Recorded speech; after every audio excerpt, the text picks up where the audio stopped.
Hello all you freedom-loving people. Welcome to another episode of Front Page. I'm your host, Scott Cameron Goulet. We have a lot of news for you today. Joe Biden has been blaming people who didn't take the vaccine for what's going on right now, calling it a pandemic of the unvaccinated, but recent official government data shows otherwise. So will Biden start changing the narrative? As the midterms draw near, big corporations are seeing the change in the tides and are looking to rebuild their relationships with Republicans, which they have formally denounced. Kazakhstan's government has asked Russia to bring in military troops to quell the protests. So will this lead to a bigger revolution? And what really happened in Kazakhstan to lead to such public discontent? Google and Facebook are being fined hundreds of millions of dollars for violating privacy laws. Is this an indicator of a shift in big tech monopoly? And before we begin today's episode, I want to tell you that our second YouTube channel, Front Page International, has received over 10,000 subscribers. Thank you all for your support of Front Page. Okay, let's get into it. From October 2020 to October 2021, prime age mortality rose by 40% compared to the same period from 2018 to 2019. Many people's first reaction may be that the deaths were caused by COVID-19, but based on death certificate data gathered by the CDC, the majority of the increased deaths didn't involve the COVID-19 virus. Of the more than 90,000 additional deaths in the 18 to 49-year-old age group, only less than 43% involved COVID. Within the 30 to 39-year age group, deaths skyrocketed by nearly 45%, and only a third of them involved COVID. The CDC hasn't released data on the exact causes of the excess deaths other than those involving COVID, pneumonia, and influenza.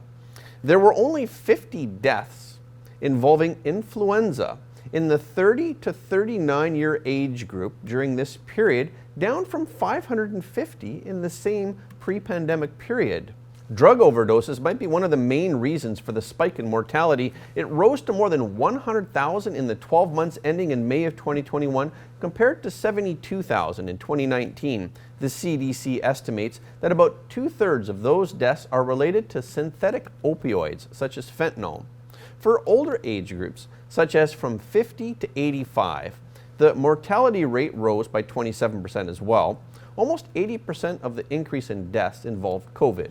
For those 85 or older, the mortality rate increased by 12%, with more than 100,000 excess deaths. Most of the excess deaths were caused by COVID-related issues, since there are more than 130,000 COVID-related deaths in this age group.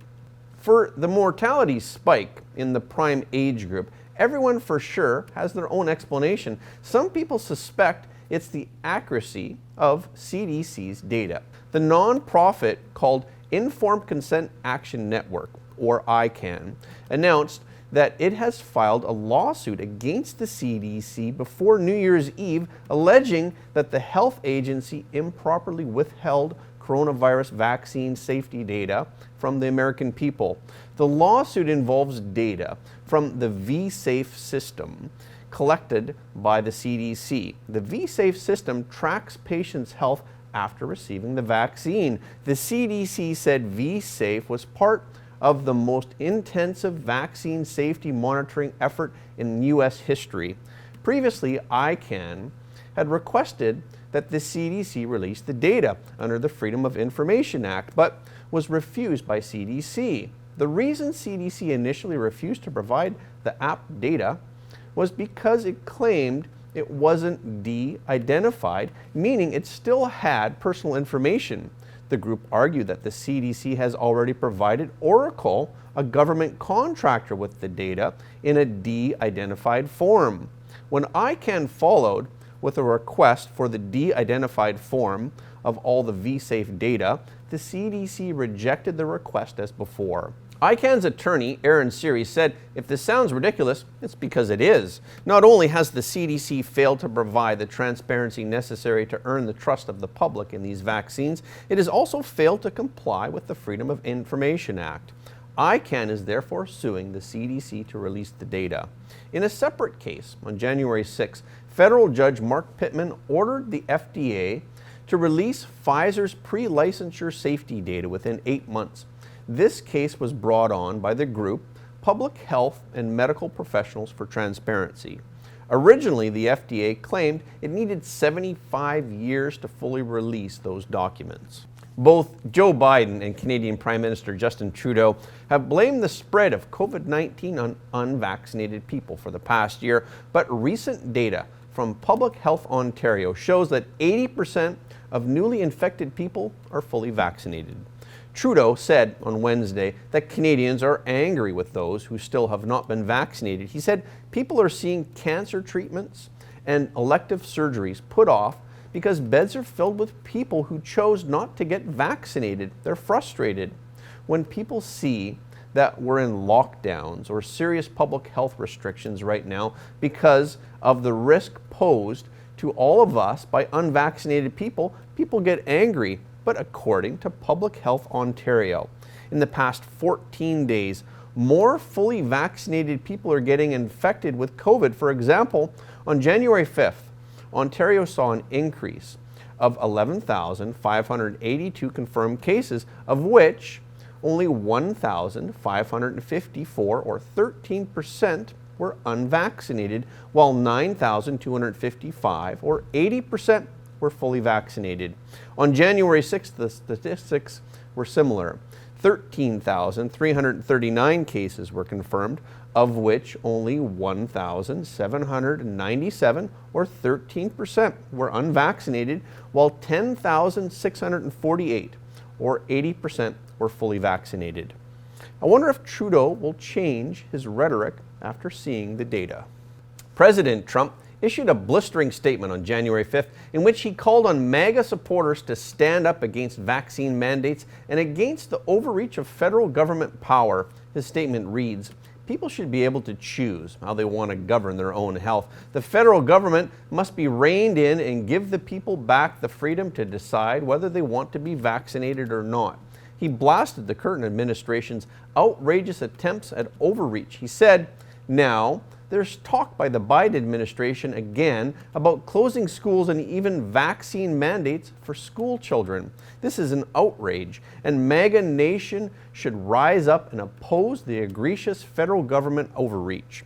Trump concluded by accusing Biden for not keeping his word. Yes, we all remember that Biden had initially promoted just 100 days of masking and that he would not issue vaccine mandates. I hope Biden also remembers his words. Major U.S. corporations are quietly looking to rebuild relationships with Republicans who opposed certifying the outcome of the 2020 election. That's because they believe the GOP is highly likely to win back the House in the midterm elections. According to lobbyists, more companies are poised to resume donations to Republicans this year.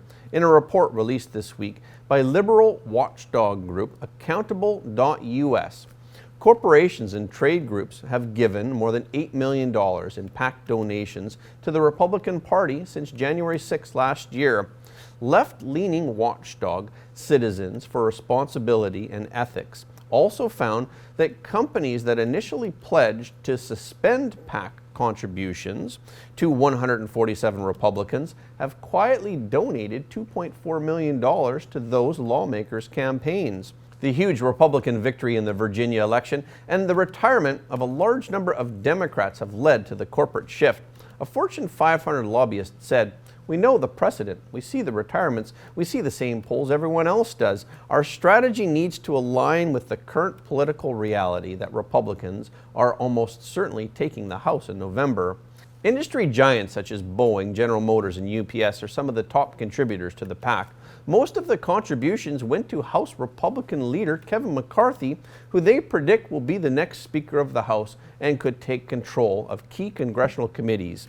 Google and AT&T, among others, have also made significant PAC contributions or individual contributions to Republican committees. Businesses often align themselves with the GOP to fight Democrats' proposals to regulate private industry and increase taxes. Republicans, such as McCarthy, have publicly warned that they will no longer be that friendly to corporations that cut off donations or publicly criticize Republican efforts to tighten voting restriction bills. Yesterday, we talked about how the entire Kazakh government retired amidst large-scale protests across the country. Now, Kazakhstan's president, Kassym-Jomart Tokayev, described the protesters as a mob. He accused them of being led by foreign-trained terrorists. Tokayev called on Russian-led alliance for support. The Russian-backed Collective Security Treaty Organization, or the CSTO, sent troops to Kazakhstan to quell the demonstrations. Dozens of protesters were killed and thousands were arrested. Before the CSTO were involved, protesters stormed Kazakh government offices, television stations, and other institutions. The demonstrators' demands shifted from dissatisfaction with rising gas prices to protesting against government tyranny and corruption. Calls for free elections have also emerged. Kazakhs abroad are calling for the Russian troops, saying, "Don't shoot." A demonstrator outside the London Kazakh embassy said, "The protests are against tyranny, the tyranny of a dictatorship that has been unchanged for more than 30 years. The people of Kazakhstan are struggling for their freedom." According to Flight Radar, at least 8 private jets took off from Kazakhstan on the morning of January 5th as local elites fled the country.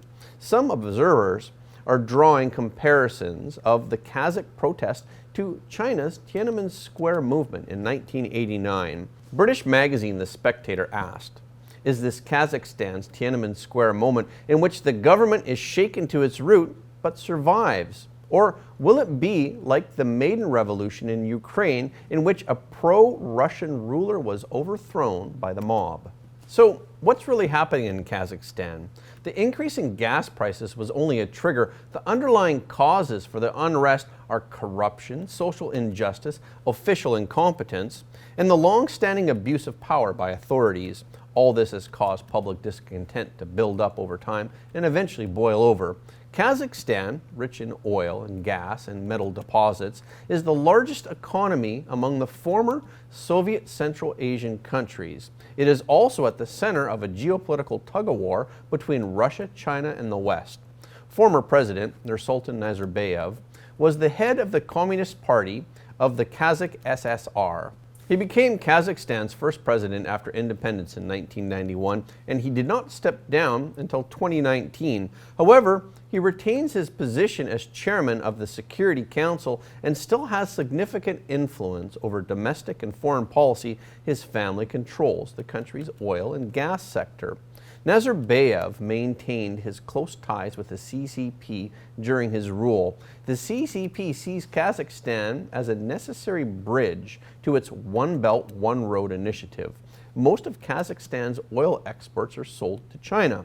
The CCP is also investing heavily in Kazakhstan's oil and gas sector. After years of Nazarbayev's embrace of Belt and Road constructions, many problems have come to the fore. Chinese invested factories and projects have been the target of continued protests. Critics accuse the CCP of moving environmentally polluting production to Kazakhstan. Opaque transactions and alleged corruption of Kazakh officials also raised concerns. Workers at Chinese-owned companies are also unhappy with their treatment. Currently, oil workers of these large energy companies are also on strike. The CCP's Xinjiang issue is also very sensitive in Kazakhstan.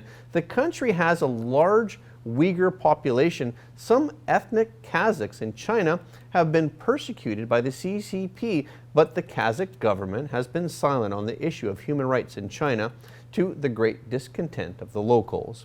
On the eve of President Tokayev's visit to China in 2019, anti-CCP protests broke out in many cities. Demonstrators called for not borrowing money from the CCP and that Kazakhstan should attract Western investment. Under the pressure from the public, Kazakh authorities began to give in. Nazarbayev announced his resignation as chairman of the National Security Council, and Tokayev took over the post. But Tokayev said he would crack down on the current unrest. It remains to be seen whether the current protests in Kazakhstan will become a revolution that could topple the regime like in Ukraine 8 years ago. On Thursday, French regulator CNIL fined Google and Meta, formerly known as Facebook, for a total of more than $226 million for not making it easy for people to opt out of online tracking.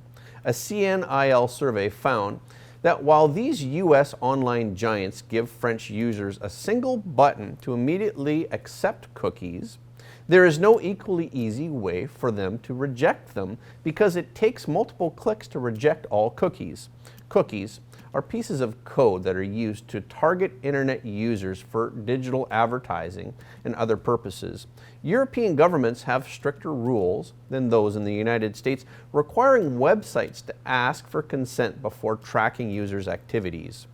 The CNIL said that visitors to Meta, Google's French homepage, and to YouTube were urged to say yes, meaning they were not given the freedom to consent, which is in violation of French data protection laws. CNIL fined Google $170 million and Facebook $68 million.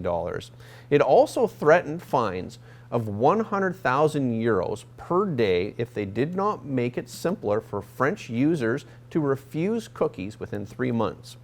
Both Google and Meta have expressed that they will make further reforms and will actively cooperate with CNIL. These fines highlight a broader shift in the digital advertising industry as governments work to gradually require big tech to phase out their egregious data collection practices. Tomorrow, we will publish a very interesting episode on our membership site about how the CCP has been studying the collapse of the Soviet Union for 30 years. Will the CCP be able to avoid the same fate as the Soviet Union? I hope to see your comments on frontpageshow.com. Okay, this is our show for today. Thank you for tuning in. If you like what you heard, please don't forget to like and subscribe this video and share it with your friends and family because everybody deserves to know the truth. Again, thank you for watching Front Page, and we will see you next time.